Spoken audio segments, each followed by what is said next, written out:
Visa carte d'opportunité Allemagne. Une fois que tu as obtenu ton visa et que tu es arrivé en Allemagne, tu auras 3 ans pour trouver du travail.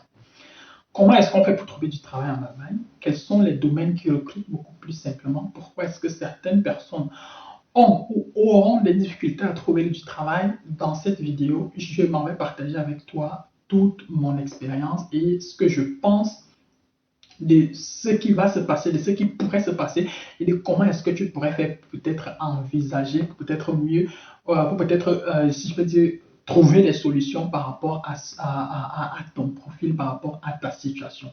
Si tu me découvres par le biais de cette vidéo, moi c'est Landry, je suis camerounais, je vis en Allemagne et j'accompagne les gens qui veulent voyager. Ici sur Parlons Voyage, je te parle de tout ce qui touche de près ou de loin les procédures de voyage.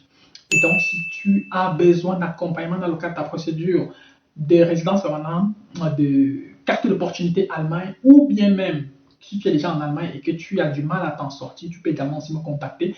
Je verrai dans quelle mesure pouvoir t'apporter mon expertise et mon savoir-faire. Si tu veux faire des cours d'allemand en ligne ou en présentiel à Yaoundé ou à Douala, tu peux me contacter. Nous serons ravis d'être également aussi là pour toi. Installe-toi et au cours des 10 prochaines minutes, je m'en vais partager avec toi ce que je pense de comment est-ce que tu dois faire pour trouver facilement du travail en Allemagne, quels sont les domaines qui recrutent le plus facilement et comment faire lorsqu'on est dans un domaine qui ne recrute pas assez, quoi est-ce qu'on devrait faire, etc., etc.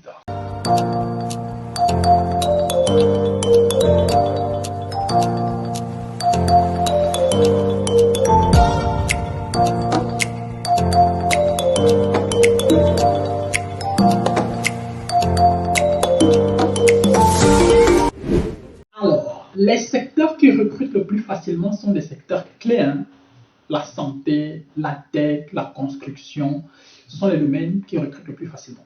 Les personnes, par exemple, avec des profils d'ingénieurs, les médecins, sont également aussi des personnes qui vont forcément être facilement recrutées. Les personnes ayant peut-être fait des études ou des formations professionnelles dans les domaines comme dans les secteurs comme l'hôtellerie, dans les secteurs comme peut-être même, bon, je ne vais pas dire le management, peut-être, je ne vais pas dire forcément les sciences économiques, mais bon, les personnes qui ont appris quand même des métiers concrets, si je peux dire ça comme ça, ce sont les personnes qui pourront facilement trouver du travail.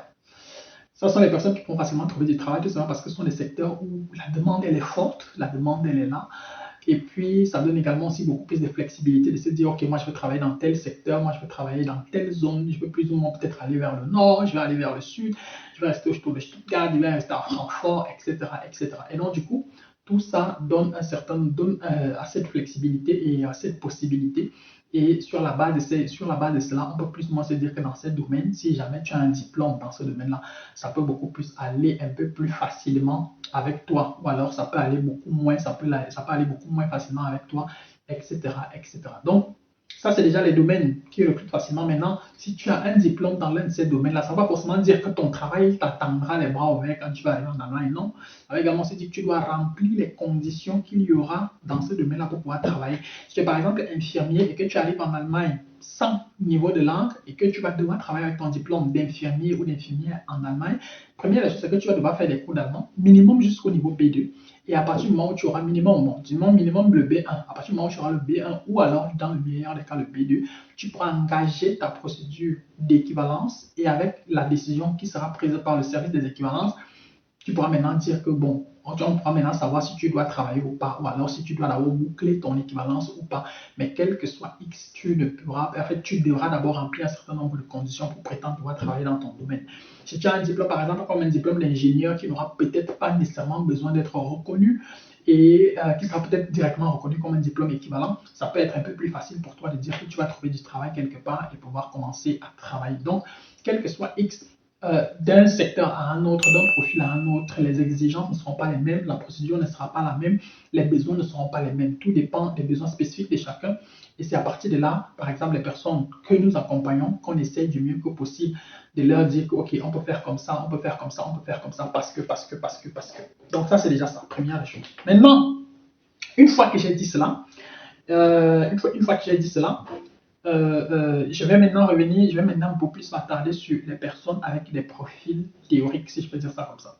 Par exemple, les personnes qui ont fait des filières qui ont des licences en géographie, des trucs en biologie végétale, les gens qui ont fait des filières comme géologie, histoire, tout ça. Bon, théoriquement, vous pouvez arriver en Allemagne avec un visa, carte d'opportunité, parce que sur le papier, vous remplissez les conditions. Maintenant, est-ce que votre domaine est un domaine en pénurie? Je ne pense pas et je ne sais pas. Vous aurez beaucoup plus d'efforts à faire pour pouvoir trouver du travail. Tout simplement, pour dire, première des choses, votre domaine, il est assez vague. Ça veut dire que tu as une licence en histoire, oui, mais qu'est-ce qu'on fait avec une licence en histoire? Qu'est-ce que tu vas concrètement faire avec ça, etc., etc. Tu vois, donc ça peut être assez vague, ça peut être assez compliqué pour toi de dire que tu vas trouver du travail avec ça. Maintenant, ça veut également aussi dire que toi, tu auras beaucoup plus, en fait, les personnes avec des profils littéraires sont les personnes qui auront le plus besoin d'assistance, le plus besoin d'accompagnement, parce que ce ne sera pas toujours évident de voir exactement dans quelle case est-ce qu'on peut les loger. Ça va demander beaucoup plus de recherche, ça va demander beaucoup plus de flexibilité et ça va demander beaucoup plus de patience, parce que quelqu'un qui est infirmier, qui arrive en Allemagne aujourd'hui, qui a son certificat de langue, il va trouver du travail. Je dis bien, il va trouver du travail. S'il veut travailler à Francfort, il va travailler à Francfort. S'il veut aller travailler à Hambourg, il va travailler à Hambourg. Par contre, toi qui arrives aujourd'hui avec un master en géographie, je ne peux pas te garantir que tu vas travailler à Hambourg. Parce que voilà, on ne sait jamais.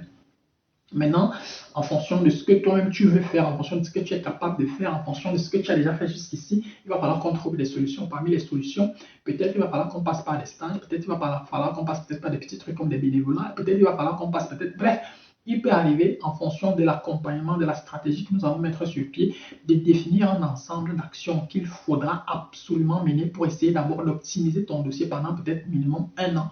Et à partir du moment où on aura optimisé le dossier peut-être sur 1 an, on pourra plus ou moins maintenant envisager de nouvelles étapes, notamment la recherche étape du travail. Donc, ce qui fait que il vaudrait mieux donc arriver en Allemagne avec le meilleur niveau de langue possible. Si tu peux arriver en Allemagne, mais avec le B1, ça peut encore être mieux. Comme ça va faire qu'on passe le moins de temps possible sur les cours de langue. Parce que si tu dois encore venir faire le A1, le A2, le B1, le B2, le C1 en Allemagne, quel que soit, ça va te prendre minimum 1 an.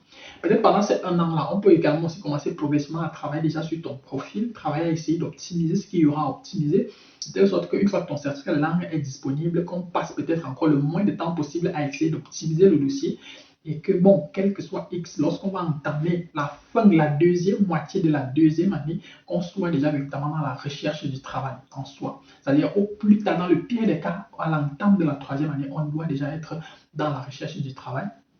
Et c'est pour ça que j'ai dit, pour ce qui est des personnes qui ont des profils dans les domaines théoriques, ça peut être un tout petit peu compliqué, ça peut être un tout petit peu compliqué pour vous, mais ce n'est pas impossible. C'est-à-dire qu'il faut juste savoir quoi faire, comment le faire, et à partir de là, on peut plus ou moins voir ce qu'il y a lieu d'optimiser dans votre dossier et trouver des solutions qui s'imposent. Mais quel que soit X, vous êtes éligible pour ces visas-ci, vous pouvez avoir le visa, le tout. Là, bon, parfois c'est le plus important. Une fois que vous êtes en Allemagne, maintenant, il va falloir trouver des solutions.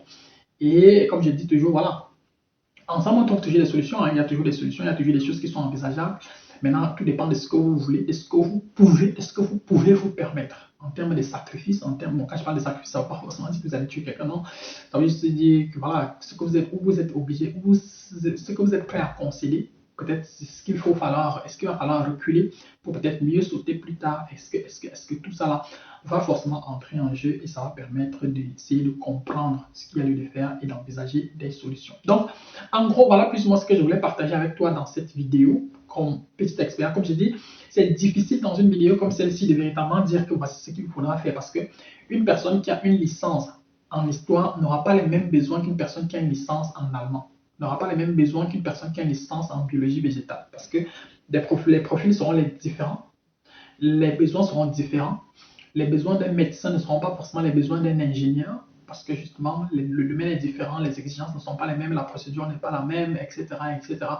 Donc du coup, c'est difficile de faire une vidéo comme celle-ci et de dire que voici exactement ce qu'il faut faire, voici comment le faire, etc. etc. Toutes ces choses-là, elles se font en accompagnement pendant le coaching. C'est là où on sait véritablement ce que, ok, par rapport au cas que j'ai sous la main, voici ce que je propose, voici ce qu'on devrait faire. Une fois qu'on a calé une stratégie, on commence maintenant à déployer le plan d'action pour mettre en pratique cette stratégie-là. Donc, si tu as besoin d'accompagnement, que tu sois déjà en Allemagne ou pas, si tu as besoin de cours d'allemand, en ligne ou en présentiel, nous sommes là pour toi. On peut voir dans quelle mesure nous pouvons t'assister et t'accompagner. D'ici à notre prochaine vidéo, porte-toi bien des choses à toi. Ciao, ciao.